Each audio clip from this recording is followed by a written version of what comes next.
الحمد للہ وحدہ لا شریک لہ والصلاة والسلام علی من لا نبی بعد اما بعد فاعوذ باللہ من الشیطان الرجیم بسم اللہ الرحمن الرحیم ادع الى سبیل ربک بالحکمۃ والموعظۃ الحسنۃ وجادلہم باللتی ہی احسن اللہم صلی علی محمد وعلی آل محمد کما صلیت علی ابراہیم وعلی آل ابراہیم انک حمید مجید اللہم بارک علی محمد وعلی آل محمد کما بارکت علی ابراہیم وعلی آل ابراہیم انک حمید مجید۔ گزشتہ سبق میں نے عرض کیا تھا مناظرہ کے حوالے سے مناظر کو 10 باتوں کا جاننا اور سمجھنا ضروری ہے۔ نمبر 1 تعریف علم مناظرہ، نمبر 2 موضوع علم مناظرہ، نمبر 3 غرض علم مناظرہ، نمبر 4 مناظرہ، نمبر 5 طریقہ مناظرہ، نمبر 6 ثبوت مناظرہ، 7 حکم مناظرہ، نمبر 8 آداب مناظرہ، نمبر 9 متعلقات مناظرہ، نمبر 10 اہمیت و حیثیت مناظرہ۔ یہ 10 باتیں جاننا اور سمجھنا ضروری ہے۔ ان میں سے تعریف علم مناظرہ، موضوع علم مناظرہ، غرض علم مناظرہ، مناظرہ، طریقہ مناظرہ، ان 5 چیزوں پر گزشتہ سبق میں بات ہو چکی ہے۔ آج گفتگو ہوگی نمبر 6 ثبوت مناظرہ۔ مناظرہ کا ثبوت کہاں سے ہے؟ قرآن کریم سے ہے، احادیث مبارکہ سے ہے، اسلاف سے ہے، ہمارے اکابرین سے ہے۔ تو یہ جاننا ضروری ہے، پھر اس کو سمجھنا بھی ضروری ہے کہ مناظرہ کا ثبوت کہاں سے۔ تو آج کی نشست میں سب سے پہلے آپ اس پر دلائل ملاحظہ فرمائیں۔ دلیل نمبر 1 قرآن کریم سورۃ البقرہ آیت نمبر 258۔ اعوذ باللہ من الشیطان الرجیم الم تر الی الذی حاج ابراہیم فی ربہ ان آتاہ اللہ الملک اذ قال ابراہیم ربی الذی یحیی ویمیت قال انا احیی وامیت قال ابراہیم فإن اللہ یأتی بالشمس من المشرق فأت بها من المغرب فبہت الذی کفر واللہ لا یہدی القوم الظالمین۔ حضرت ابراہیم علیہ السلام نے مشرکین کو توحید کی دعوت دی تو بادشاہ وقت نے ابراہیم علیہ السلام سے یہ کہا کہ آپ اللہ کی دعوت دیتے ہو، خدا کی دعوت دیتے ہو، ایک معبود کی بات کرتے ہو، میں بھی اللہ ہوں، معبود ہوں، خدا ہوں۔ اپنے اس خدا جس کی دعوت تم دیتے ہو اس کی دلیل کیا ہے؟ ابراہیم علیہ السلام نے فرمایا ربی الذی یحیی و یمیت، میرا رب وہ ہے جو زندہ بھی کرتا ہے اور مارتا بھی ہے۔ تو فوراً بادشاہ وقت نمرود کہنے لگا انا احیی و امیت، میں بھی مارتا ہوں، میں بھی زندہ کرتا ہوں، یہ صرف تو میرے اندر بھی ہے۔ اب 2 شخص ایسے جو قید میں ہیں یا بادشاہ کے پاس ہیں، ایک شخص کے لیے موت کا فیصلہ ہے، اس کو بری کر دیا جاتا ہے، اور ایک شخص کو بری کرنا ہے، اس کو موت دی جاتی ہے۔ بولو میں نے بھی زندہ کر دیا اور مار بھی دیا۔ حضرت ابراہیم علیہ السلام نے اپنی دلیل کا انداز اور رخ بدلا، دلیل نہیں بدلی، دلیل کا انداز بدلا، یعنی ایک اور طرز پر اس سے بات کی۔ فرمایا فإن اللہ یأتی بالشمس من المشرق فأت بها من المغرب، میرا رب اور اللہ تو وہ ہے جو سورج کو مشرق سے لے کر آتا ہے، طلوع کرتا ہے، تو مغرب سے لے آ۔ فبہت الذی کفر، یہاں پر وہ ناکام ہوا، حیران رہ گیا، ششتر رہ گیا اور مبہوت اور خاموش ہو گیا، اس سے جواب نہیں بن سکا۔ حضرت ابراہیم علیہ السلام کی دلیل کی بنیاد یہ تھی اللہ وہ ہے جو معدوم کو موجود کرتا ہے، کسی چیز کو عدم سے وجود میں لاتا ہے۔ تو اس کو سمجھایا کہ ربی الذی یحیی و یمیت، ایک انسان موجود نہیں ہوتا، اللہ تعالیٰ اس کو وجود دے دیتے ہیں، اور ایک موجود ہوتا ہے، اللہ اس کو موت دے کر ختم کر دیتے ہیں، موت دے کر دنیا سے اس کو لے جاتے ہیں۔ تو وہ اس کو سمجھ نہیں سکا، یا وہ اس نے دھوکہ دینا چاہا اور چلاکی سے کام لیا، یا تو اتنا نالائق اور نااہل تھا کہ حیات اور موت کا معنی نہیں سمجھا، یا وہ چلاک تھا کہ عوام کو چکر دینا چاہ رہا۔ دونوں چیزیں حضرت ابراہیم علیہ السلام نے فوراً دوسرا طرز اختیار کیا کہ دیکھو، سورج ہمارے سامنے موجود نہیں ہوتا، اللہ تعالیٰ اس کو موجود فرما دیتے ہیں، پھر ہمارے سامنے موجود ہوتا ہے تو ہمارے سامنے سے اس کا وجود ختم فرما دیتے ہیں، تو ایسے کر۔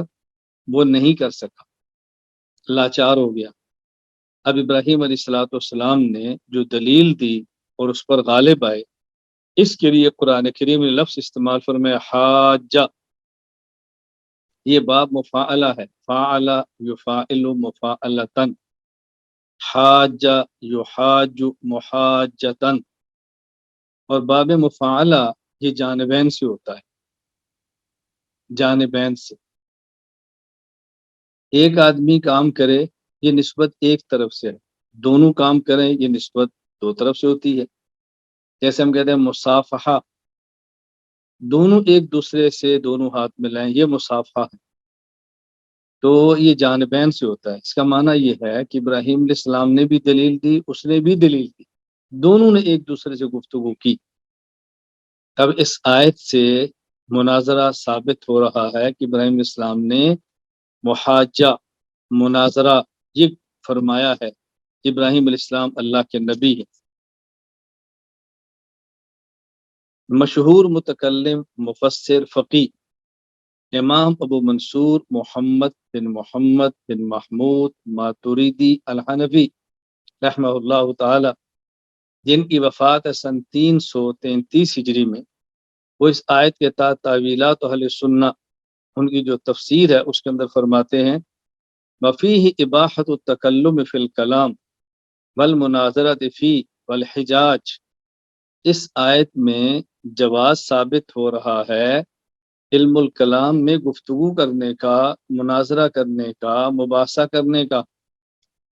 حاج ابراہیم فی ربی ورد علی من یمنع تکلم فی، اور وہ لوگ جو مناظرہ کرنے سے منع کرتے ہیں ان کا اس آیت میں رد ہے ان کا، قرآن ان کی بات کو رد کر رہا ہے جو مناظرہ کا انکار کرتے ہیں۔ لأن امرنا بدعاء الکفرۃ جمیعا الی وحدانیت اللہ تعالی والاقرار له بذلک والمعرفۃ له انہ کذلک وکذلک الانبیاء باجمعهم امروا وندبوا الى دعاء الکفرۃ الى شہادۃ اللہ الہ الا اللہ وحدہ لا شریک لہ۔ فرماتے ہیں اس آیت میں ہمیں اور تمام انبیاء علیہ السلام کو یہ حکم دیا گیا ہے کہ وہ کفار کو اللہ کی توحید، اللہ تعالیٰ کی وحدانیت، اللہ تعالیٰ کی ذات کے اقرار کی طرف دعوت دے اور بلائیں۔ فَإِن دَعَوْنَاهُمْ إِلَى ذَلِكَ فَلَا بُدَّ مِنْ أَن يَطْلُبُوا مِنَّا الدَّلِيلَ عَلَى ذَلِكَ، جب ہم ان کفار کو اللہ تعالیٰ کی وحدانیت کی دعوت دیں گے تو وہ یقیناً ہم سے دلیل کا مطالبہ کریں گے، والبیان علیہ والوصف له کما ہوا والتقریر عندهم انہ کذا، اس پر دلائل مانگیں گے، گفتگو کریں گے، اور جب تک گفتگو نہیں کریں گے بات مانیں گے کیسے؟ فلا یکون ذلک الا بعد المناظرۃ والحجاج فیہ لذلک قلنا انہ لا باس بالتکلم والمناظرۃ فیہ۔ فرمایا فلا یکون ذلک الا بعد المناظرۃ والحجاج فیہ، اور یہ بات مناظرے کے بغیر تو ممکن ہی نہیں ہے۔ اسی بنیاد پہ ہم کہتے ہیں کہ مناظرہ کرنا، علم الکلام میں گفتگو کرنا یہ جائز ہے۔ تو یہ بات آپ سمجھ گئے کتنی واضح دلیل ہے اس بات پر کہ مناظرہ کرنا جائز ہے۔ اب مناظرہ کا انکار تو قرآن کریم کے حکم کا انکار ہے، قرآن کریم سے ثابت شدہ کا انکار ہے، یہ کون سی عقل مندی؟ اسی طرح اس آیت کے تحت امام ابو عبداللہ محمد بن احمد بن ابو بکر المعروف امام قرطبی رحمہ اللہ تعالی وفات 671 ہجری اپنی تفسیر الجامع احکام القرآن جسے تفسیر قرطبی کہا جاتا ہے اس میں اس آیت کے تحت فرماتے ہیں وَتَدُلُّ عَلَىٰ إِثْبَاتِ الْمُنَاظَرَةِ وَالْمُجَادَلَةِ وَإِقَامَةِ الْحُجَّةِ یہ آیت دلیل ہے مناظرہ کے اس بات پر، مجادلہ کے اس بات پر، دلیل قائم کرنے پر، یعنی اس آیت سے مناظرہ ثابت ہو رہا ہے۔ صرف یہی نہیں، وفی القرآن والسنت من ھذا کثیر لمن تأملہ، اب اگر آپ قرآن کریم میں رسول اللہ صلی اللہ علیہ وسلم کی سنت مبارکہ میں غور فرمائیں گے تو آپ کو کئی ایک دلائل اس بات پر ملیں گے کہ مناظرہ کرنا جائز ہے، مناظرہ کرنا ثابت ہے۔ اسی طرح علامہ ابو البرکات حافظ الدین عبداللہ بن احمد بن محمود النصفی رحمہ اللہ تعالی وفات 710 ہجری اسی آیت کے تحت اپنی تفسیر مدارک التنزیل و حقائق التعبیر جو تفسیر مدارک کے نام سے معروف ہے اس میں فرماتے ہیں والآیت تدل علی اباحۃ التکلم فی علم الکلام والمناظرۃ فی، اس آیت میں علم الکلام میں گفتگو کرنے کا جواز ثابت ہو رہا ہے۔ یہ آیت دلیل ہے اس بات پر کہ علم الکلام میں گفتگو کرنا جائز ہے، مناظرہ کرنا جائز ہے، اس لیے کہ اللہ تعالیٰ فرماتے ہیں لأنہ قال الم تر الی الذی حاج ابراہیم فی ربی، یہاں لفظ حاجہ استعمال فرمایا، فالمحاجۃ تکون بین اثنین، یہ با مفعلہ سے ہے جو جانبین سے ہوتا ہے، دو بندوں کے درمیان، یہ نہیں کہ وہ بولتا رہا نمرود اور آپ خاموش رہے، آپ نے جواب دیا ہے۔ فدل علی ان ابراہیم حاجہ ایضا، اس آیت سے ثابت ہوا کہ جس طرح نمرود نے گفتگو کی ہے ابراہیم علیہ السلام نے بھی دلیل سے اس کا مقابلہ فرمایا۔ فلو لم یکن مباحا لما باشرہ ابراہیم علیہ السلام، اگر مناظرہ کرنا جائز نہ ہوتا ابراہیم علیہ السلام اس سے مناظرہ نہ فرماتے، کیوں؟ لکون الانبیاء علیہم السلام معصومین عن ارتکاب الحرام، اس لیے کہ انبیاء معصوم ہیں، وہ حرام کام کبھی نہیں فرماتے۔ تو حضرت نے کتنی وضاحت فرمائی ہے، اگر مناظرہ کرنا ناجائز ہوتا ابراہیم علیہ السلام نہ فرماتے، کیونکہ ابراہیم نبی ہیں اور نبی معصوم ہے، وہ حرام اور ناجائز کام کبھی نہیں فرماتے۔ دوسری بات فرمائی وَلِأَنَّا أُمِرْنَا بِدُعَاءِ الْكَفَرَةِ إِلَى الْإِيمَانِ بِاللَّهِ وَتَوْحِيدِ وَإِذَا دَعَوْنَاهُمْ إِلَى ذَلِكَ لَا بُدَّ أَن يَطْلُبُوا مِنَ الدَّلِيلِ عَلَى ذَلِكَ، جب ہمیں حکم دیا گیا ہے ہم کفار کو اللہ تعالیٰ کی ذات اور توحید پر ایمان لانے کی دعوت دیں، جب ہم ان کو دعوت دیں گے تو یقیناً ہم سے دلیل کا مطالبہ کریں گے۔ فَذَا لَا يَكُونُ إِلَّا بَعْدَ الْمُنَاظَرَةِ كَذَا فِي شَرْحِ التَّأْوِيلَاتِ، اور وہ مناظرہ کے بغیر ممکن ہی نہیں، وہ مناظرہ کے بغیر ممکن ہی نہیں ہے، تو مناظرہ کریں گے تو ان کو دلیل دیں گے، وگرنہ کفار کو دلیل کیسے دیں گے۔ اسی طرح اس آیت کے تحت شیخ التفسیر حضرت مولانا محمد ادریس کاندلوی رحمہ اللہ تعالی جن کی وفات سن 1394 ہجری، وہ اس آیت کے تحت اپنی تفسیر معرف القرآن میں لکھتے ہیں ان آیات میں ابراہیم علیہ السلام کا نمرود بن کنعان سے مناظرہ اور مکالمہ بیان کرتے ہیں۔ تو میں نے آپ کی خدمت میں دلیل نمبر 1 پیش کی ہے، اور اس کے تحت 4 اہل السنت والجماعت کے ہاں جو معتمد اور باعتماد مفسرین کرام ہیں ان کے حوالہ جات پیش کیے، تاکہ آپ کا ذہن یہ نہ بنے کہ ہماری شخصی رائے ہے، یہ اچھی طرح بات ذہن نشین فرما دیں۔ یہاں ایک بات بطور فائدہ کے ذہن نشین فرمائیں کہ معرف القرآن کے نام کی ایک تفسیر وہ ہے جو حضرت مولانا مفتی محمد شفیع رحمہ اللہ تعالی مفتی دارالعلوم دیوبند اور تقسیم ہند کے بعد مفتی اعظم پاکستان ان کی ہے، وہ الگ ہے، اور ایک یہ تفسیر مالف القرآن مولانا محمد ادریس کاندلوی رحمہ اللہ کی، یہ الگ ہے۔ حضرت مولانا ادریس کاندلوی رحمہ اللہ کا جو طرز تفسیر ہے وہ متکلمانہ ہے، زیادہ تر عقائد پر حضرت نے متکلمانہ طرز پر گفتگو فرمائی ہے، تو دو تفسیریں الگ الگ۔ اور دوسری بات میں یہاں بطور علمی لطیفہ کی عرض کرتا ہوں، ہمارے ایک استاذ تھے مولانا محمد عالم خان رحمہ اللہ تعالی، جن سے میں نے علم الصیغہ پڑھا ہے، تو استاد جی فرمایا کرتے تھے کہ حضرت ابراہیم علیہ السلام نے جو دلیل بیان فرمائی ہے اس کو توجہ سے سمجھو اور آج کے مشرک کے سامنے اس دلیل کو پیش کرو۔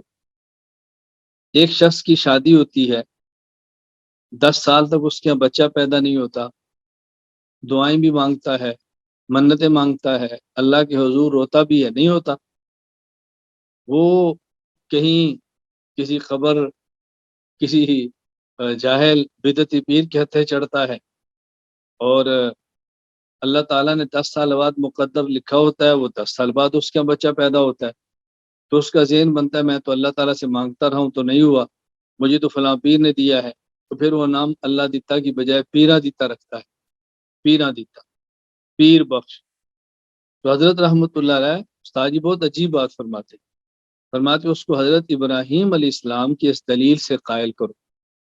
ابراہیم علیہ السلام نے نمرود کو فرمایا ان اللہ حیاتی بالشمس من المشرق فاتی بہا من المغرب، میرا اللہ تو سورج کو مشرق سے لاتا ہے، اگر تیرا دعویٰ ہے کہ تو اللہ ہے تو تو مشرق سے نہیں مغرب سے لا۔ اگر یہ فرماتے ہیں کہ روزانہ میرا اللہ مشرق سے لاتا ہے تو کل تو لا۔ اب معمول کے مطابق سورج نے کل مشرق سے نکلنا تھا، تو اس نے کہنا تھا لو میں لے کر آ گیا ہوں، اس نے کہنا تھا میں لے کر آؤں، آج میں نے نکالا ہے، پر میں نہیں، جو راستہ اللہ نے سورج کے نکالنے کا بنایا ہے اس کو بدل، تو راستہ بدل کے لا تو ہم سمجھیں گے کہ تو لایا ہے۔ تو استاد جی فرماتے اس مشرک کو یہ کہو ایک راستہ اولاد کے پیدا کرنے کا اللہ تعالیٰ نے بنایا ہے، اور یہ جو کہتا ہے پیرا دیتا ہے یا پیر دیتا ہے، قبر والا دیتا ہے، اسے کہو کہ اپنے پیر سے کہو کہ وہ راستہ بدل کے لائے۔ اگر 10 سال بھی بعد آیا اور اسی راستے سے آیا جو اللہ نے بنایا ہے تو یہ اللہ دیتا ہے، اور اگر راستہ بدل کے آیا تو پھر ہم کہیں گے اللہ نے نہیں، یہ پیرا دیتا ہے، پیر نے دیا ہے، تو راستہ بدل کے لا۔ تو استاد جی فرماتے جس طرح ابراہیم علیہ السلام نے نمرود کو دلیل سے پکڑا تھا، اسی طرح تم گفتگو کر کے آج کے مشرک سے پکڑو، وہ جی راستہ وہی ہو جو اللہ نے بنایا تو اللہ دیتا، اور راستہ بدل کے آئے تو پھر پیرا دیتا، راستہ بدل کے لاؤ، پھر دیکھو یہ مشرک کیا جواب دیتا۔ ثبوت مناظرہ پر دلیل نمبر 2، اعوذ باللہ من الشیطان الرجیم، ثمانیۃ ازواج من الضأن اثنین ومن المعز اثنین قل آذکرین حرم ام الانثیین اما اشتملت علیہ ارحام الانثیین نبئونی بعلم ان کنتم صادقین ومن الابل اثنین ومن البقر اثنین قل آذکرین حرم ام الانثیین اما اشتملت علیہ ارحام الانثیین۔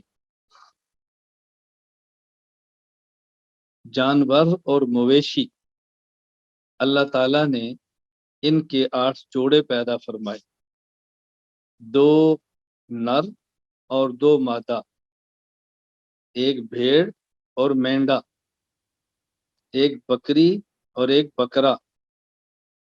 تو آپ ان سے پوچھو کیا اللہ تعالیٰ نے یہ دونوں نر حرام کیے ہیں یا دونوں مادہ حرام کیے ہیں، یا ہر اس بچے کو جو ان دونوں نسلوں کی مادہ کے پیٹ میں موجود ہے اسے حرام کیا ہے۔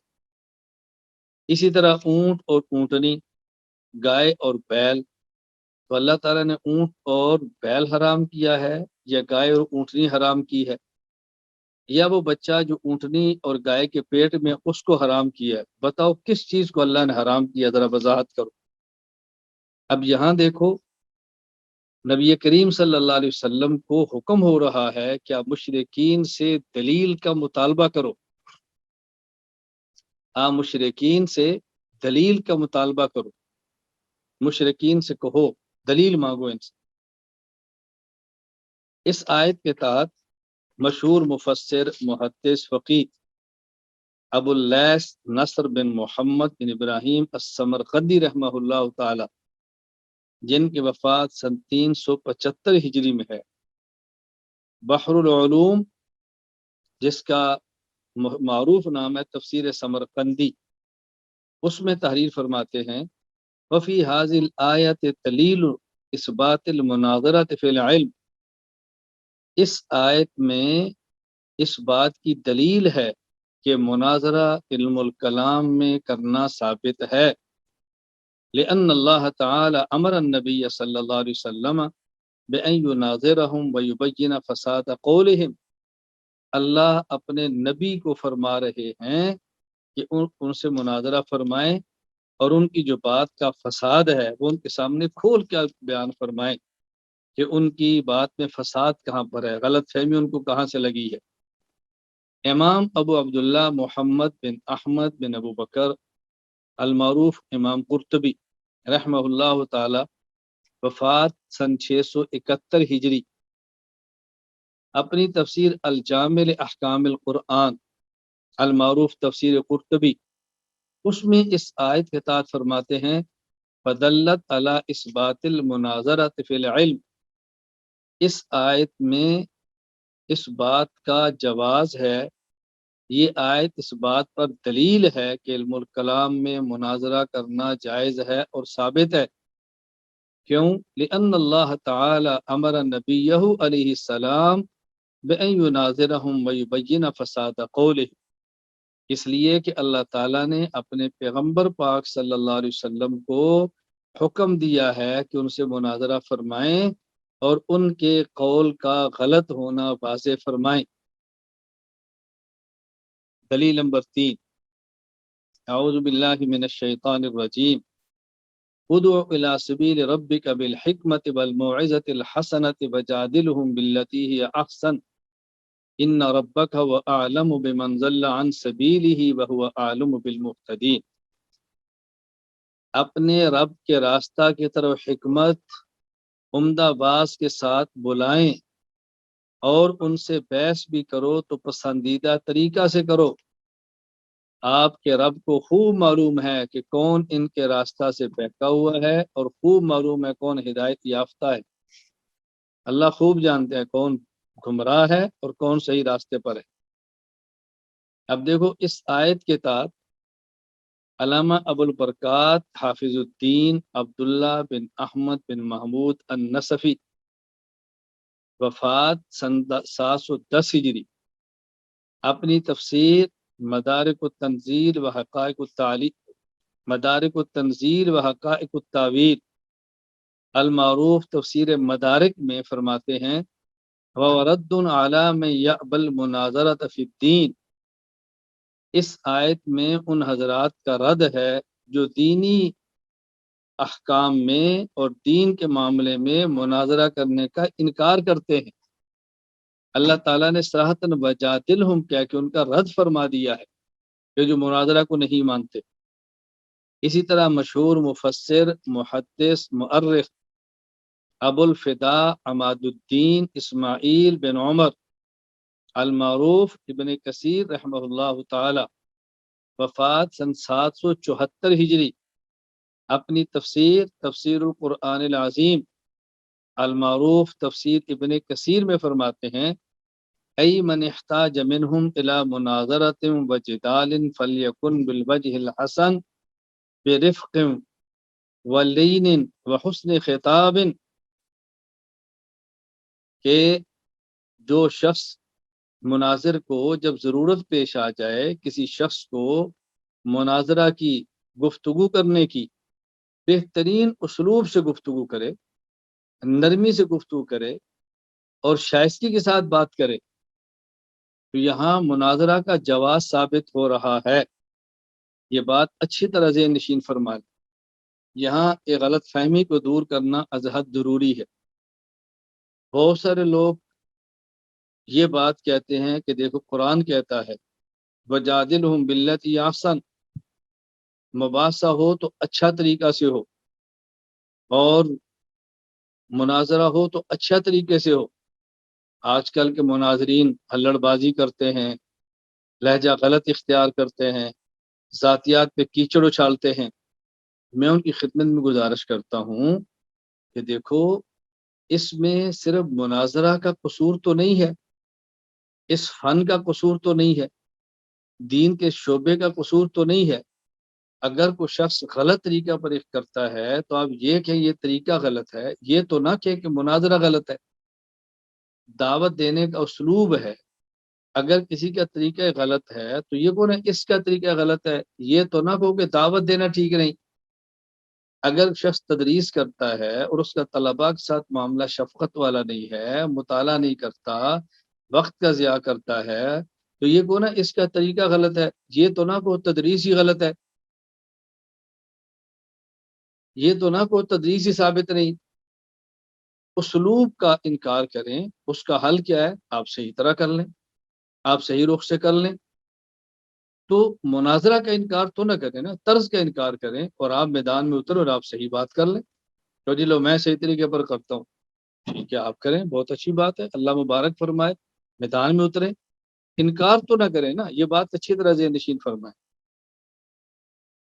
اسی طرح اس آیت کے تحت حاشیہ جلالین میں ہے، المجادلۃ ہی المنازعۃ لا لاظہار الثواب بل لالزام الخصم کما فی الرشیدیہ لیکن المراد ہا ہنا المناظرہ۔ دیکھو قرآن کریم میں ہے، ادعو الی سبیل ربک بالحکمت والموعظۃ الحسنۃ وجادلہم باللتی احسن۔ فرمایا قرآن کریم نے لفظ جادل فرمایا، یہ باب فعلہ المجادلہ سے ہے۔ فرمایا مجادلہ کا اصل معنی تو ہوتا ہے منازعت کرنا، فضول گفتگو کرنا، فضول، اس میں حق بات کو ثابت کرنا مقصود نہیں ہوتا، بس خصم کے اوپر ایک چڑھائی کرنا ہوتی ہے، اور کچھ بھی نہیں۔ اصل تو معنی یہ ہے، لیکن یہاں پر جادل سے مراد یہ نہیں ہے، بلکہ یہاں جادل سے مراد ہے مناظرہ، لیکن المراد ہا ہن المناظرہ۔ اب دیکھو نا، قرآن کریم نے جو جادل کا لفظ استعمال کیا تو یہاں جادل کا معنی ناظرہم، لیکن المراد ہا ہن المناظرہ والجدل الاحسن۔ اور یہ جو جدل احسن طریقے سے مناظرہ کیا ہے؟ ان یکون دلیلا مرکبا من مقدمات مسلمت فی المشہور عند الجمہور۔ مشہور قول کے مطابق ایسے مقدمات سے آپ کی دلیل مرکب ہونی چاہیے جو جمہور علماء کے ہاں مسلم ہے، یعنی آپ کی شخصی رائے نہ ہو، اکابرین امت اس کو تسلیم کرتے ہو۔ ومقدمات مسلمت عند ذلك القائل هكذا فی الکبیر، یا فریق مخالف کے ہاں ثابت شدہ ہو۔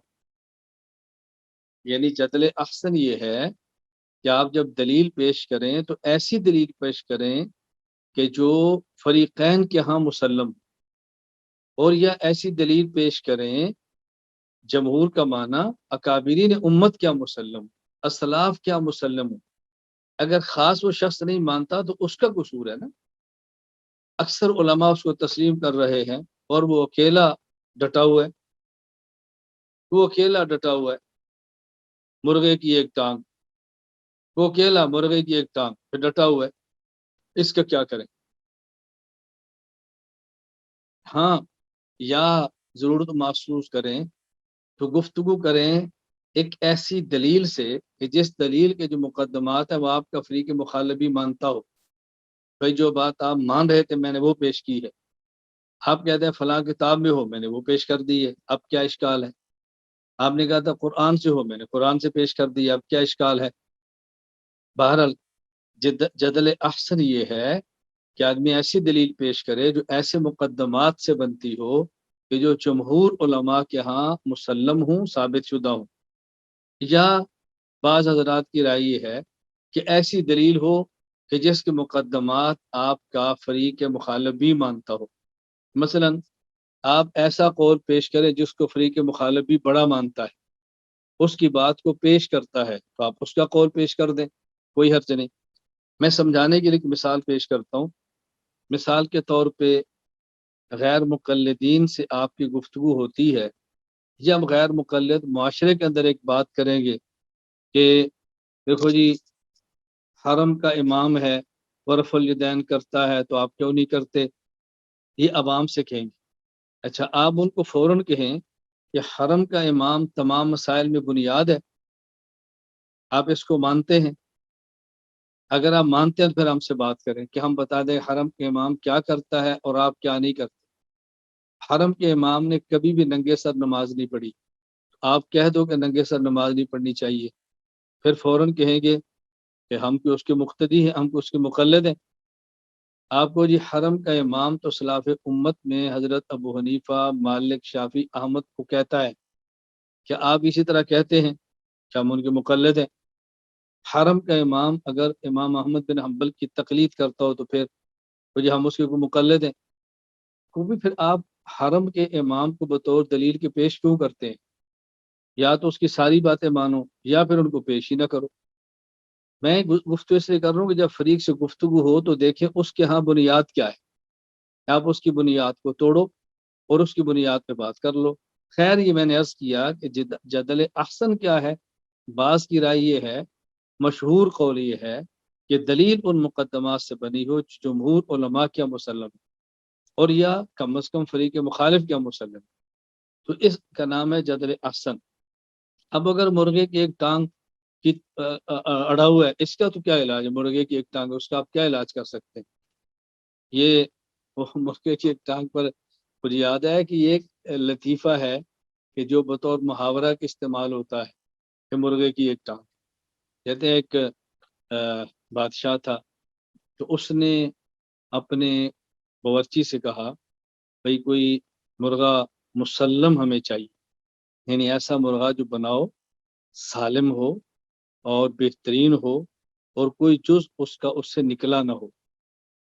تو باورچی نے مرغ بنایا اور بنا کر مرغ پیش کیا۔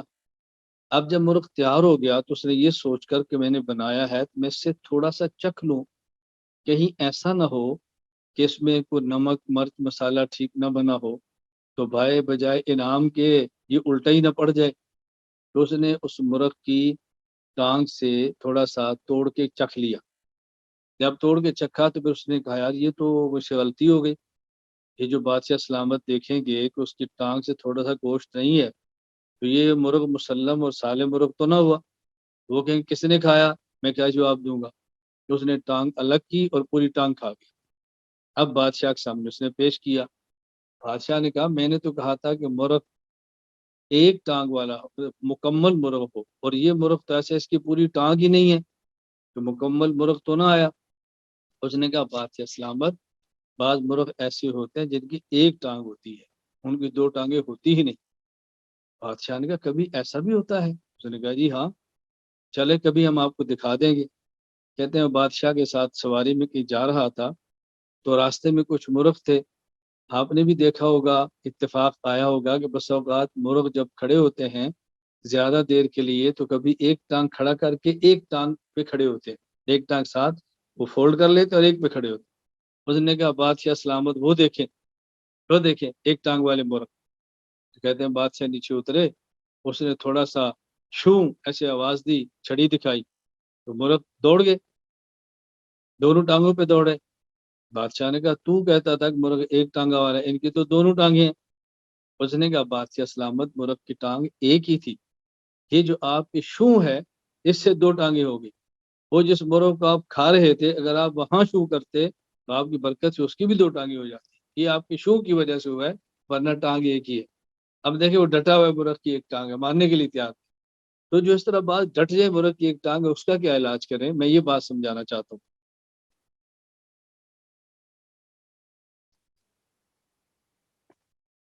یہاں یہ بات اچھی طرح سمجھ لیں کہ یہ جو والجدل الاحسن ان یکون دلیل مرکبہ میں مقدمات مسلمت فی المشہور پر بات ہوئی ہے، مزید انشاءاللہ اس پر آگے بات ہوگی جا کر۔ یہاں ایک اصول یاد رکھ لیں کہ جب فریقین کے درمیان گفتگو ہو تو ہر فریق بطور دلیل صرف اس منسوب علیہ شخصیت کی عبارات کو پیش کرنے کا پابند ہوگا جن کی طرف یہ اپنی نسبت کرتا ہے۔ کیا مطلب؟ یعنی اگر فریقین کے درمیان گفتگو ہو اور فریقین ایسے ہوں جو ایک ہی نسبت رکھنے والے ہوں، تو پھر ان سے بات طے کروا لیں کہ اب بطور دلیل کے اسی شخصیت کو پیش کریں گے جس کی طرح ہماری نسبت ہے۔ مثلا دو شخص ہیں، وہ دونوں خود کو دیوبندی کہتے ہیں، اب کسی مسئلے پر ان کا اختلاف ہو جاتا ہے، ایک کہتا ہے میری دلیل یہ ہے، کہتا ہے میری دلیل یہ ہے۔ اسے کہا جائے بھئی یہ بتاؤ کہ آپ خود کو دیوبندی کیوں کہتے ہیں؟ وہ کہتا ہے میں اس لیے خود کو دیوبندی کہتا ہوں کہ میں اکابرین دیوبند کو اپنا رہبر و رہنما مانتا ہوں۔ اچھا یہ بتائیں کہ اکابرین دیوبند کے نظریات قرآن کریم، سنت اور اجماع کے خلاف ہے؟ کہتا ہے نہیں۔ تو جب دونوں فریق اس بات پر متفق ہیں کہ ہم خود کو دیوبندی اس لیے کہتے ہیں کہ ہمارے اکابر کے عقائد و نظریات قرآن و سنت کے مطابق ہیں، تو اب اختلاف اس بات پر ہے کہ اکابرین کا عقیدہ کیا ہے۔ ایک کہتا ہے یہ ہے، دوسرا کہتا ہے یہ ہے۔ تو اب ان سے کہا جائے کہ تم اس عقیدے کے اس بات پر قرآن یا حدیث پاک نہ پیش کرو، بلکہ اکابرین دیوبند کی رائے پیش کرو کہ وہ کیا کہتے ہیں۔ یا تو بات کہہ دو کہ اکابرین کی رائے قرآن و سنت سے متصادم ہے، میں خود کو دیوبندی نہیں کہتا، ٹھیک ہے، براہ راست قرآن کو پیش کرو، حدیث پیش کرو، اجماع پیش کرو، قیاس پیش کرو۔ لیکن جب آپ ایک نسبت کو مانتے ہیں تو پھر اسی کا خیال کر کے آپ اس کو پیش کریں نا۔ میں ایک اور بات کہتا ہوں، جس طرح ہمارے ہاں دیوبندی اور بریلوی یہ دو قسمیں چل رہی، دیوبندی کہتے ہیں میں حنفی ہوں، بریلوی کہتے ہیں میں حنفی ہوں۔ تو جب یہ دونوں خود کو حنفی کہتے ہیں، اب اگر ان کا کسی مسئلے پر مناظرہ ہو تب ان کو چاہیے کہ اکابر احناف کا مفتہ بھی قول پیش کرے۔ بھائی احناف کا مفتہ بھی قول یہ ہے، مثلا بحث ہو جاتی ہے انگوٹھے چومنے پر، بحث ہو جاتی ہے دعا بعد الجنازہ پر، بحث ہو جاتی ہے 11ویں پر، تو بھی اب احناف کا جو مفتہ بھی قول ہے وہ پیش کرے۔ جب میں خود کو حنفی کہتا ہوں تو اس کا معنی ہے کہ احناف کے مفتہ بھی قول کو ادلہ شریعہ کے مطابق مانتا ہوں۔ جب دوسرا فریق خود کو حنفی کہتا ہے تو اس کا معنی وہ احناف کے مفتہ بھی قول کو ادلہ شریعہ کے مطابق مانتا ہے۔ اب ہم نے بحث یہ کرنی ہے کہ حناف کا اس مسئلے پر مفتہ بھی قول کیا ہے، بس۔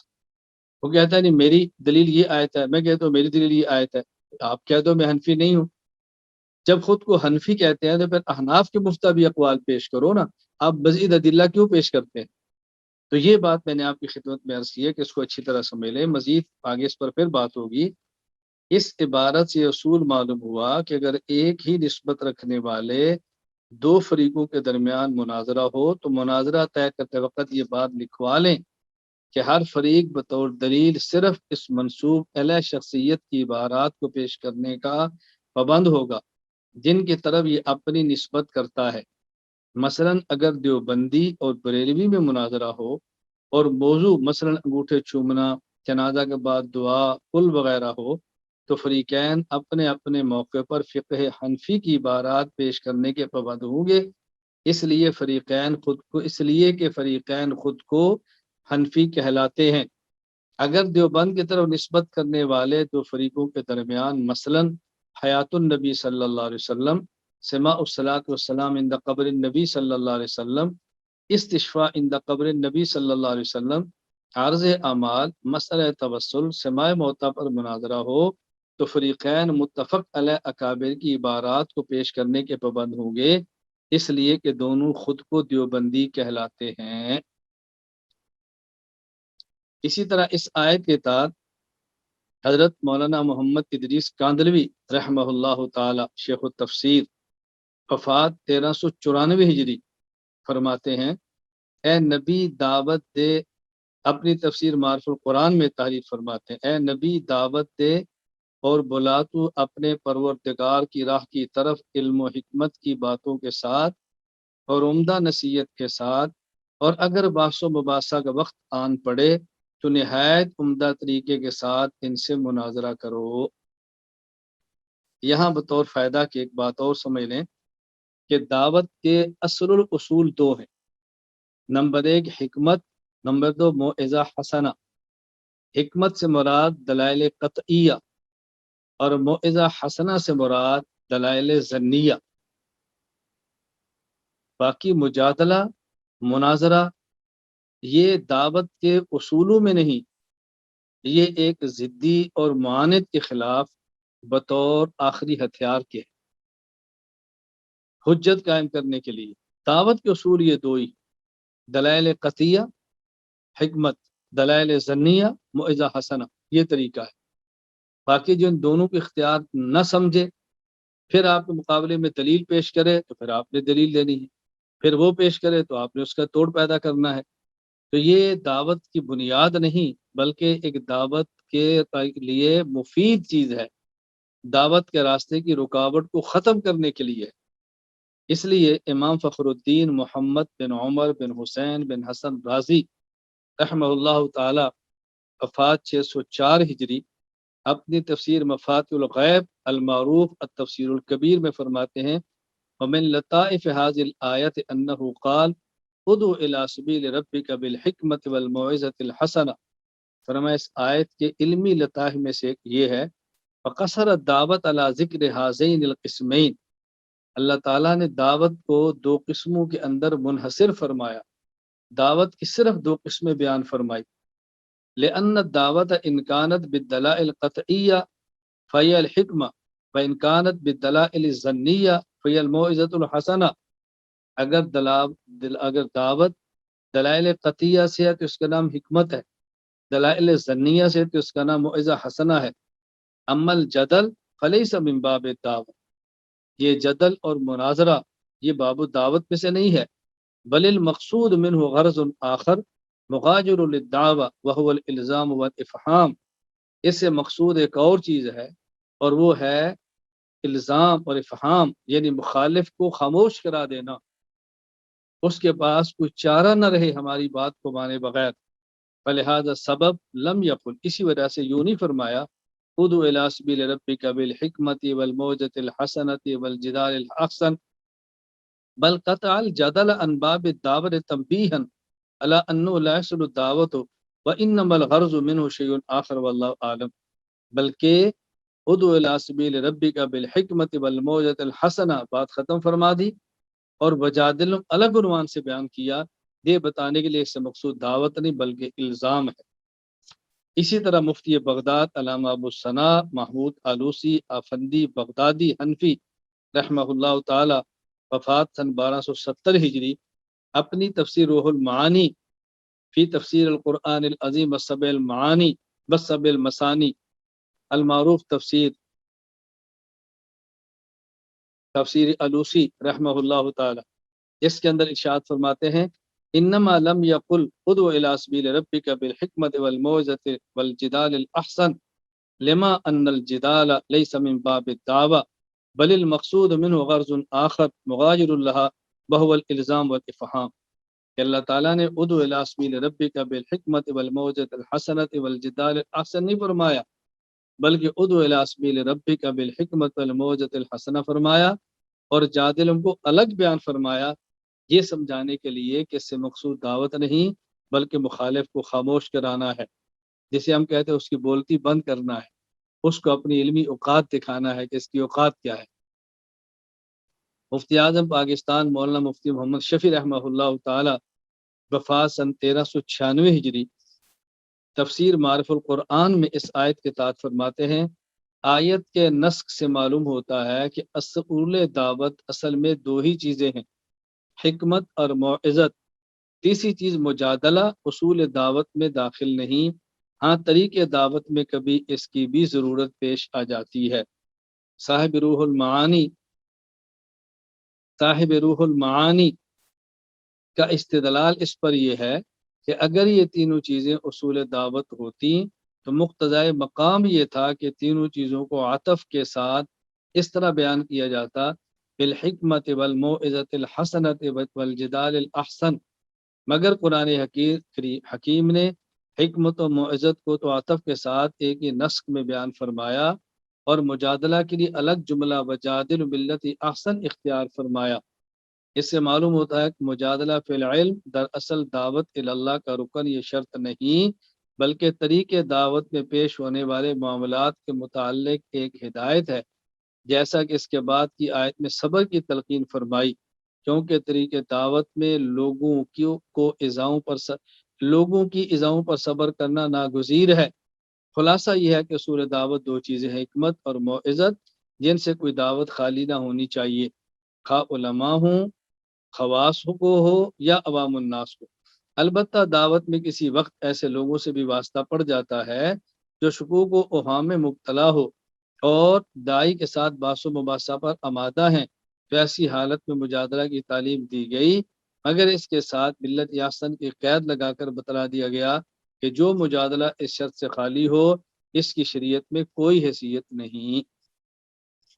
دلیل نمبر 4، ولا تجادل اعوذ باللہ من الشیطان الرجیم ولا تجادلوا اہل الکتاب الا باللتی ہی احسن، قرآن کریم سورۃ العنکبوت آیت نمبر 46۔ اہل کتاب سے اچھے طریقے سے مناظرہ کرو۔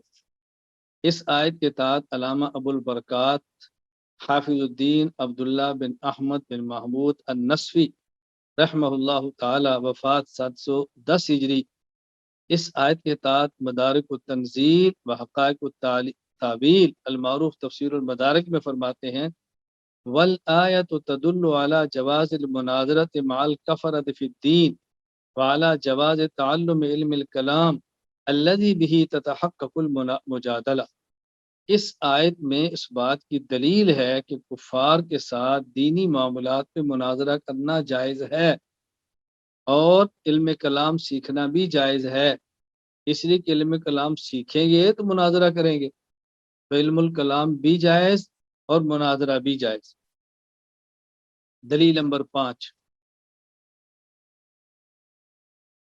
رسول اکرم صلی اللہ علیہ وسلم کی خدمت میں نجران کے نصارہ ایک وفد کی شکل میں آئے اور حضور اکرم صلی اللہ علیہ وسلم سے انہوں نے گفتگو کی۔ نبی کریم صلی اللہ علیہ وسلم نے ان سے گفتگو فرمائی۔ کیا بہترین طرز آپ نے اختیار فرمایا، ذرا آپ سماعت فرمائیں۔ رسول اکرم صلی اللہ علیہ وسلم نے جو ان سے گفتگو فرمائی، اس کے لیے جو الفاظ احادیث میں آئے ہیں ذرا ان الفاظ پہ غور فرمائیں۔ مفاتیح الغیب المعروف تفسیر کبیر، اللہ اکبر، اس کے اندر جو امام فخر الدین رازی رحمہ اللہ تعالی نے الفاظ استعمال فرمائے ہیں وہ سمجھنا ضروری ہے کہ امام رازی رحمۃ اللہ علیہ نے لفظ کون سے استعمال فرمائے آپ کی گفتگو کے لیے۔ حضرت امام فخر الدین رازی رحمہ اللہ نے جو الفاظ استعمال فرمائے بس میں وہ سنانا چاہتا ہوں تاکہ یہ پتہ چلے کہ نبی کریم صلی اللہ علیہ وسلم کی اس گفتگو کو مفسرین نے کن الفاظ سے تعبیر فرمایا ہے، یہ بنیادی بات ہے، میں وہ لفظ آپ کی خدمت میں پیش کرنا چاہتا ہوں۔ دلیل نمبر 5، امام فخر الدین محمد بن عمر بن حسین بن حسن الرازی وفات 604 ہجری، اپنی تفسیر مفاتیح الغیب المعروف التفسیر الکبیر میں فرماتے ہیں، ثم اخذ رسول اللہ صلی اللہ علیہ وسلم یناظر معہم فقال الستم تعلمون۔ نبی کریم صلی اللہ علیہ وسلم کی خدمت اقدس میں نجران کے نصارہ کا وفد آیا، حضور اکرم صلی اللہ علیہ وسلم نے ان سے دلیل کے ساتھ گفتگو فرمائی، اور دلیل کے ساتھ آپ کی گفتگو کو جن لفظوں سے تعبیر کیا وہ لفظ میں نے عرض کیے ہیں۔ امام راضی فرماتے ہیں، ثم اخذ رسول اللہ صلی اللہ علیہ وسلم یناظر معہم، نبی کریم صلی اللہ علیہ وسلم نے ان سے مناظرہ فرمانا شروع کیا، آپ نے مناظرہ فرمایا، یعنی رسول صلی اللہ علیہ وسلم کی جو ان سے گفتگو ہے اس گفتگو کے لیے لفظ مناظرہ، یہ امام فخر الدین رازی کی رائے پیش ہو رہی ہے، ہماری شخصی رائے نہیں۔ یہ میں اس لیے زور دے رہا ہوں کہ کوئی یہ نہ سمجھے کہ رسول اللہ صلی اللہ علیہ وسلم نے گفتگو فرمائی تھی، مناظرہ تو نہیں تھا۔ امام راضی فرماتا ہے یناظر معہم، گفتگو کیا تھی؟ فرمایا الستم تعلمون ان اللہ حی لا یموت وان عیسی یاتی علیہ الموت، تم بتاؤ کیا تمہارا عقیدہ ہے اللہ تعالیٰ حی لا یموت ہے اور عیسیٰ علیہ السلام پر موت آئے گی؟ کہا جی بالکل ہے۔ کیا مطلب؟ اللہ پر موت نہیں آئے گی، مانتے ہو؟ جی مانتے ہیں۔ حضرت عیسیٰ پر موت آئے گی؟ جی مانتے ہیں۔ نمبر 2، الستم تعلمون انہ لا یکون ولد الا ویشبہ ابا، کیا تمہارا عقیدہ ہے کہ بیٹا اپنے باپ کے مشابہ ہوتا ہے؟ کہا جی بالکل ہے۔ اچھا یہ بتاؤ الستم تعلمون ان ربنا قیم علی کل شیء یکلؤہ ویحفظہ ویرزقہ، اللہ اکبر، فہل یملک عیسیٰ شیئا من ذالک، کیا تمہارا یہ عقیدہ ہے حضرت عیسیٰ علیہ السلام، کیا تمہارا یہ عقیدہ ہے کہ ہمارا رب ہر چیز کا نگہبان ہے، سنبھالنے والا ہے، نگران ہے، ہر چیز کی حفاظت کرتے ہیں، ہر چیز کو رزق دیتے ہیں؟ فہل یملک عیسیٰ شیئا من ذالک، کیا عیسیٰ علیہ السلام ان میں سے کسی چیز کے مالک ہیں، وہ نگران ہوں، سنبھالتے ہوں؟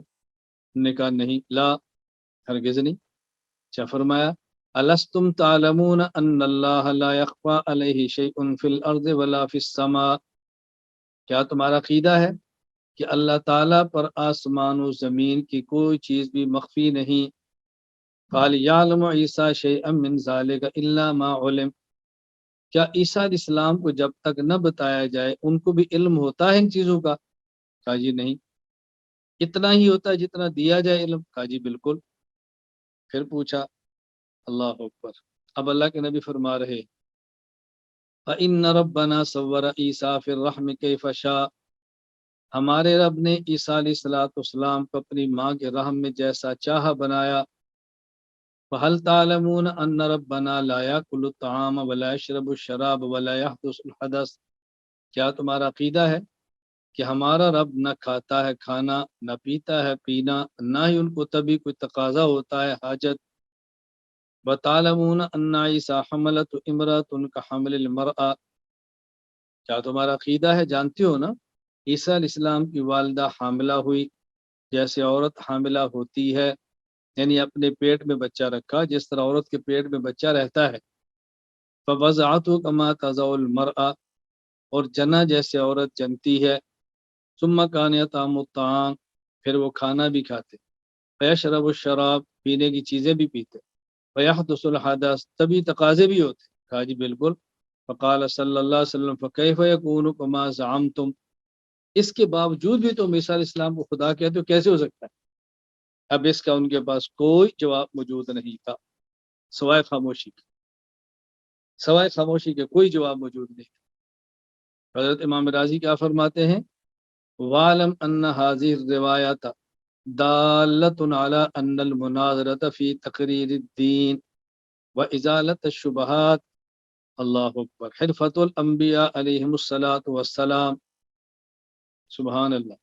وَعْلَمْ أَنَّ هَذِهِ الرِّوَایَةَ دَالَّةٌ عَلَىٰ أَنَّ الْمُنَاظَرَةَ فِي تَقْرِيرِ الدِّینِ وَإِزَالَةِ الشُّبُہَاتِ حرفۃ الانبیاء علیہم الصلاۃ والسلام، یقین کریں مجھے تو لطف آتا ہے، جی چاہتا ہے میں اس کو بار بار پڑھوں، بار بار پڑھوں۔ وَعْلَمْ أَنَّ هَذِهِ الرِّوَایَةَ دَالَّةٌ عَلَىٰ أَنَّ الْمُنَاظَرَةَ فِي تَقْرِيرِ الدِّینِ وَإِزَالَةِ الشُّبُہَاتِ حرفۃ الانبیاء علیہم الصلاۃ والسلام، فرمایا یقین کر لو یہ روایت اس بات کی واضح دلیل ہے، دینی عقائد کے اس بات کے لیے، شبہات کے جوابات دینے کے لیے مناظرہ کرنا حضرات انبیاء کرام علیہم السلام کا طریقہ ہے۔ اللہ اکبر، نہیں کر سکتے تو ہم اپنی نالائکی کا اعتراف کریں، مناظرہ کا رد نہ کریں، کہاں سے آ گیا مناظرہ، رد نہ کریں، انبیاء علیہ السلام کا طریقہ ہے۔ اور میں علماء کی خدمت میں عرض کیا کرتا ہوں، آپ اہل علم ہیں، پیغمبر کے وارث، عقائد سیکھنا دلائل سے، اور باطل کے شبہات کا ازالہ کرنا جو علماء کرام کی ذمہ داری ہے، یہ دین کا ہم شعبہ ہے، یہ دین کا بنیادی شعبہ ہے۔ ابھی گزشتہ کل مجھے ایک بہت معروف عالم ہے، ان کی طرف سے کسی کا خواب بھیجا گیا۔ میرے پاس خواب بہت آتے ہیں، نہ میں اس کو نقل کرتا ہوں، نہ ہمارا خوابوں کا مزاج، جیسے بات آئی تو چل پڑی۔ اس نے کہا ایک شخص نے خواب دیکھا ہے کہ 2 ممبر لگے ہیں، ایک ممبر اور فلاں عالم ہے جو مجھ سے بہت معروف ہے، اور ایک ممبر آپ کا ہے، ان کا ممبر نیچے ہے اور آپ کا ممبر اوپر ہے۔ تو شخص کہتا ہے مجھے بہت تعجب ہوا، جو عالم معروف ہے ان کا حلقہ بڑا ہے، ان کا ممبر نیچے، اور مولانا کا حلقہ چھوٹا ہے، ان کا ممبر اوپر کیوں ہے؟ میں نے کہا جو بظاہر مجھے وجہ سمجھ آتی وہ یہی ہے کہ ہمارا کام عقائد کا ہے جو سب سے اہم اور افضل ہے، اور ان کا کام عقائد کا نہیں ہے۔ ان کے کام میں مشکلات نہیں ہیں، ہمارے کام میں مشکلات ہیں۔ اس کام میں الزامات کم ہیں، اس میں الزامات بہت ہیں، جو امت کو توڑ رہے ہیں، یہ یوں کر رہے ہیں، یہ یوں کر رہے ہیں، اور اس کے باوجود بھی ہم اعتدال سے لگے ہیں۔ بظاہر مجھے یہ تعبیر سمجھ آتی ہے کہ اس کو اللہ تعالیٰ نے اس کو یعنی خواب کے ذریعے بات سامنے آئی ہے۔ مجھے مولانا ارشاد فرمانے لگے کہ میرے ہاں بھی تعبیر تو یہی تھی، لیکن میں نے مناسب سمجھا کہ آپ سے پوچھوں۔ میں کئی بار گزارش کیا کرتا ہوں کہ خوابوں کے معاملے میں اکثر کہتا ہوں کہ خوابوں پر کام کی بنیاد نہیں رکھنی، ہم نے کام کی دلائل کی بنیاد پر رکھنی ہے۔ یہ مبشرات ہے، کسی کو آگے تو ٹھیک ہے، نہیں ہو تو ٹھیک ہے، یہ ہمارے کام کی بنیاد نہیں ہے۔ اس کو اچھی طرح ذہن نشین فرما لیں، اچھی طرح ذہن نشین فرما لیں۔ دلائل اور کتابوں پر کام کرنا ہے، خیالوں اور خوابوں پر بنیاد بنا کر کام نہیں کرنا۔ خوابیں تو آتی ہی رہتی ہیں، آج آ گئی، کل آ گئی، کبھی اچھی آ گئی، کبھی بری آ گئی، کبھی کسی نے تعبیر کچھ سمجھی، کسی نے کچھ سمجھی۔ اللہ اکبر۔ وَأَنَّ مَذْهَبَ الْحَشَوِيَّةِ فِي إِنْكَارِ الْبَعْثِ وَالنَّشْرِ بَاطِلٌ قَطْعًا۔ امام راضی کیا فرماتے ہیں؟ فرماتے ہیں کہ مناظرہ کا انکار کرنا یہ باطل نظریہ ہے، اور یہ نظریہ حشویہ کا ہے۔ یہ حشویہ فرقہ مجسمہ کا ایک شاخ ہے۔ حشویہ کہتے ہیں فضول، لغو اور گھٹیا چیز کو۔ کیونکہ ان کا نظریہ بہت گھٹیا قسم کا تھا تو اس کو علماء نے نام حشویہ رکھ دیا۔ ان کا وجود بھی شاید آج دنیا میں ہوگا یا نہیں ہوگا، یہ ہو سکتا ہے نام کوئی اور ان کی نمائندگی کو بندے کرتے پھریں تو یہ ہو سکتا ہے، باقی اس فرقے کا شاید اس وقت نام اور دنیا میں وجود بھی نہ ہو۔ بہرحال جو کام حضور اکرم صلی اللہ علیہ وسلم نے فرمایا ہو، جو کام ابراہیم خلیل اللہ نے فرمایا ہو، اللہ وہ نحق کیسے ہو سکتا ہے؟ مجھے آپ سمجھائیں۔ ہماری 2 نسبتیں ہیں، ایک نسبت حضرت ابراہیم خلیل اللہ کی طرف، اور ایک نسبت حضرت رسول اللہ صلی اللہ علیہ وسلم کی طرف۔ حضرت ابراہیم کی طرف نسبت میں ہم ملت ابراہیمی پر ہیں، رسول اللہ صلی اللہ علیہ وسلم کی نسبت کی طرف ہم امت محمدی ہیں۔ تو ملت ابراہیمیہ اور امت محمدیہ، قرآن کہتا ہے تبع ملت ابراہیم حنیفہ۔ میں نے جب قرآنی دلائل آپ کی خدمت میں پیش کیے ہیں تو دیکھو سب سے پہلے دلیل جو میں نے پیش کی ابراہیم علیہ السلام کو پیش کیا، ہم ملت ابراہیمی پر ہیں۔ اور یہ جو میں دلیل پیش کیا رسول اکرم صلی اللہ علیہ وسلم کی ذات کو پیش کیا ہے، ہم امت محمدیہ ہیں۔ ملت ابراہیمی کا بھی تقاضا یہ ہے عقائد کو دلائل سے پیش کیا جائے، شبہات کو رد کیا جائے، اور امت محمدی کا تقاضا بھی یہ ہے دلائل کو عقائد سے پیش کیا جائے اور شبہات کو دلائل سے رد کیا جائے، اور یہ مناظرہ کے بغیر نہیں ہوتا۔ اس لیے کسی میں ہمت ہے، طاقت ہے، دل ہے، گردہ ہے، وہ اس میدان کو سنبھالے، اور کوئی کمزور ہے، دلائل نہیں ہے، دلائل کی کمزوری ہے، دماغ چھوٹا ہے، زبان فصیح نہیں ہے، کوئی اس کی الجھن ہے، تو اس کو چاہیے انکار نہ کرے، مدح کرے۔ یہ کہ ابھی میں نہیں کر سکتا فلاں کرتے ہیں، میں نہیں کر سکتا فلاں کرتا ہے۔ اللہ تعالی ہم سب کو دین کے تمام شعبوں کے لیے معاون بنائے، اللہ تعالیٰ ہمیں دین کے تمام شعبوں کے لیے معاون بنائے، اللہ ہمیں فریق نہ بنائے، اللہ ہمیں رفیق بنائے۔ یہ باتیں اللہ تعالیٰ ہم سب کو سمجھنے کی توفیق عطا فرمائے کہ ہم نے اسی طرح آگے چلنا ہے، بات اچھی طرح ذہن نشین فرمائے، الجھن پیدا نہیں ہونی چاہیے۔ دلیل نمبر 6،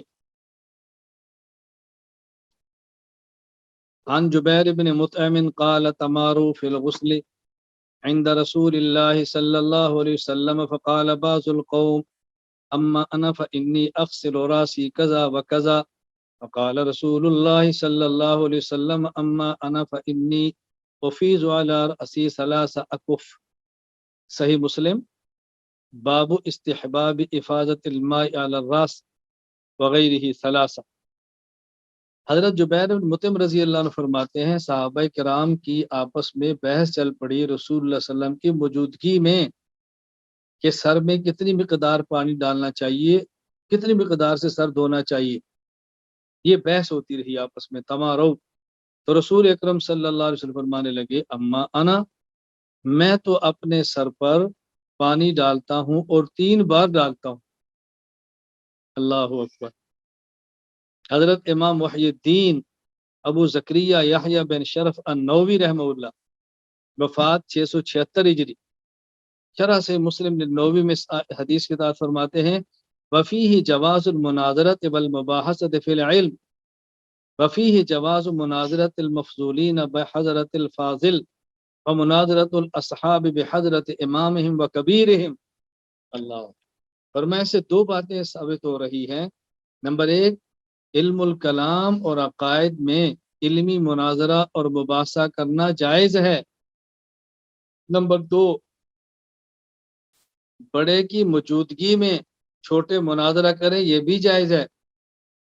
ادنا مقام و مرتبہ والا بڑے اور اعلیٰ مرتبہ والے کی موجودگی مناظرہ کر سکتا ہے. اللہ اکبر. یہ بھی جائز، مناظرہ بھی جائز ہے اور بڑے کی موجودگی میں چھوٹا کرے یہ بھی جائز، دونوں جائز. یہ حضرت اللہ اکبر امام نووی رحمہ اللہ فرماتے ہیں. دلیل نمبر 7، عن عبد الله بن حنين ان عبد الله بن عباس والمسور بن مخرمة اختلفا بالابواء وقال ابن عباس يغسل المحرم رأسه وقال المسور لا يغسل رأسه.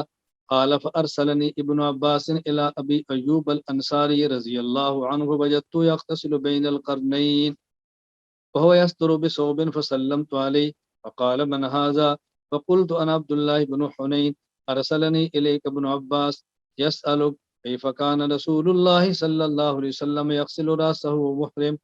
فوضع أبو أيوب يده على ثوبه فطأطأه حتى بدا لي رأسه ثم قال لإنسان يصب عليه الماء أصبب فصب على رأسي ثم حرك رأسه بيديه فأقبل بهما وأدبر ثم قال هكذا رأيته صلى الله عليه وسلم يفعل. احکام الاحکام شرح عمدۃ الاحکام باب الغسل للمحرم.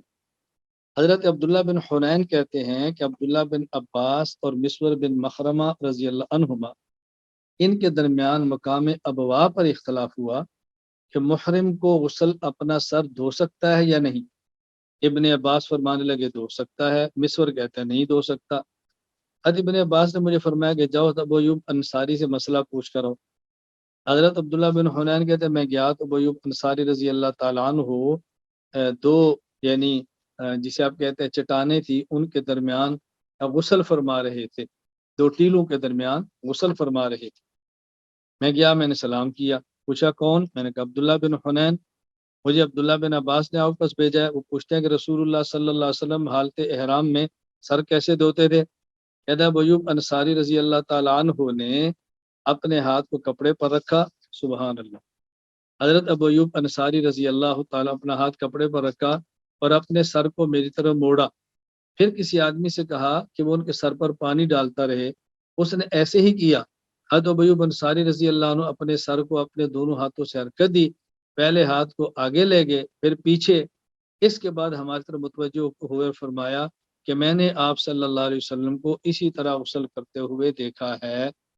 اپنے سر کو اپنے دونوں ہاتھوں سے حرکت دی، پہلے ہاتھ آگے لے گئے پھر پیچھے. مطلب یہ کہ آپ نے غسل فرمایا، آپ نے اپنے سر کو دھویا.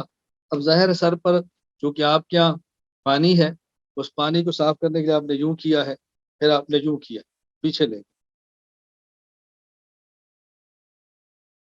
تو آپ نے فرمایا کہ میں نے رسول اکرم صلی اللہ علیہ وسلم کو دیکھا ہے سر کو دھوتے ہوئے. اب یہاں دیکھو 2 صحابہ کے درمیان گفتگو ہو رہی ہے. دو صحابی آپس میں گفتگو فرما رہے ہیں۔ اب اس حدیث کے تحت علامہ تقی الدین ابو الفتح محمد بن علی بن وہب بن مطیع القشیری المعروف ابن دقیق العبد ابن دقیق العید، وفات سن 702 ہجری۔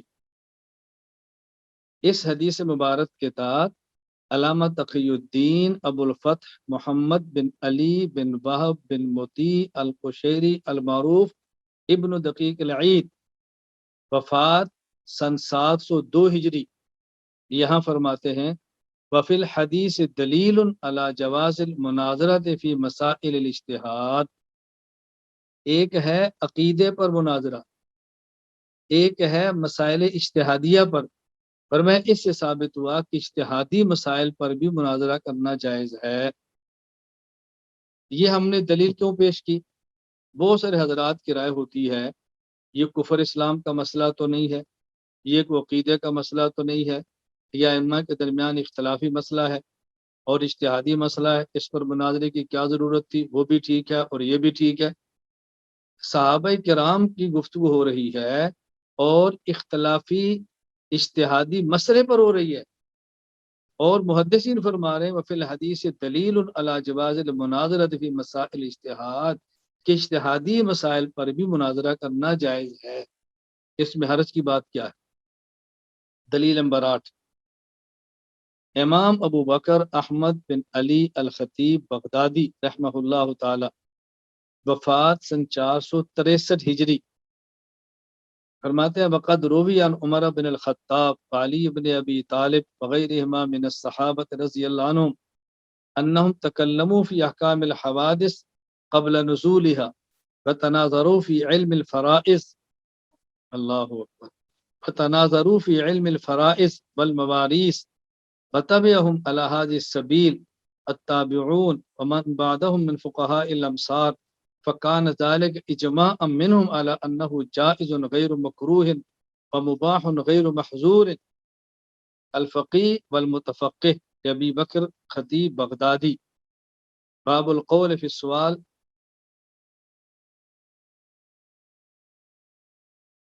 اللہ اکبر، کتنی عجیب بات فرمائی ہے۔ حضرت خطیب بغدادی فرماتے ہیں کہ عمر بن خطاب، علی بن ابی طالب اور دیگر صحابہ کرام رضی اللہ عنہم اجمعین سے یہ بات ثابت ہے، ان سے منقول ہے کہ جدید مسائل کے بارے حکم نازل ہونے سے پہلے بھی کلام کرتے۔ ان حضرات نے مسائل میراث کے مسائل میں آپس میں مناظرے فرمائے، لفظ دیکھیں وَتَنَاظَرُوا فِي عِلْمِ الْفَرَائِض، مناظرے فرمائے علم المراث میں، پھر حضرات تابعین نے فرمائے، پھر بعد کے فقہاء نے فرمائے، صحابہ کرام کے نقش قدم پر چلتے ہوئے صحابہ کرام نے، تابعین نے اور بعد کے فقہاء نے مناظرے فرمائے، کس میں؟ اللہ اکبر، میراث کے مسائل میں بھی، عام احکام النوازل میں بھی، اور اجتہادی مسائل میں بھی۔ اب حضرت کی رائے سنے، خطیب بغدادی کیا فرماتے ہیں فَكَانَ ذَلِكَ اِجْمَاعًا مِّنْهُمْ عَلَىٰ أَنَّهُ جَائِزٌ، اس سے معلوم ہوا کہ مناظرہ کے جواز پر امت کا اجماع ہے۔ اب بھی اگر کوئی شخص اس کا انکار کرے اور تردید کرے سوائے ضد کے، اس کو اور ہم کیا کہہ سکتے ہیں؟ ہمارا مقصد اس وقت کسی شخص، کسی فریق، کسی طبقہ کی تردید نہیں ہے، ہم اپنا موقع پیش کر رہے ہیں کہ مناظرہ کرنا جائز ہے۔ میں نے آپ کی خدمت میں قرآن کریم کے دلائل پیش کیے، رسول اکرم صلی اللہ علیہ وسلم کی مبارک سنت پیش کی ہے، صحابہ کرام کو پیش کیا ہے، اور آخر میں انشاءاللہ اس کے اختتام پر میں اکابرین امت کے چند مناظرے بھی پیش کروں گا تاکہ بات کھل کر سامنے آ جائے کہ مناظرہ کرنا جائز ہے، ثابت ہے، دلائل سے ہے، کوئی ضد، کوئی بغض، کوئی عناد کچھ بھی نہیں ہے۔ اللہ تعالی ہم سب کو دین پر مکمل اور کامل اللہ عمل کرنے کی توفیق عطا فرمائے۔ اللہ تعالی ہم سب سے راضی ہو جائے، اللہ ہمیں دین کی خدمت کے لیے قبول فرمائے، اس کو اچھی طرح ذہن نشین فرما لے۔ یہ آخر میں جو حوالہ پیش کیا ہے الفقی والمتفقہ لابی بکر خطیب بغدادی، باب القول فی السوال عن الحادثۃ والکلام، اس کو ذہن نشین فرما لیں۔ اللہ مجھے اور آپ سب کو عمل کی توفیق عطا فرمائے۔ وآخر دعوانا ان الحمد للہ رب العالمین۔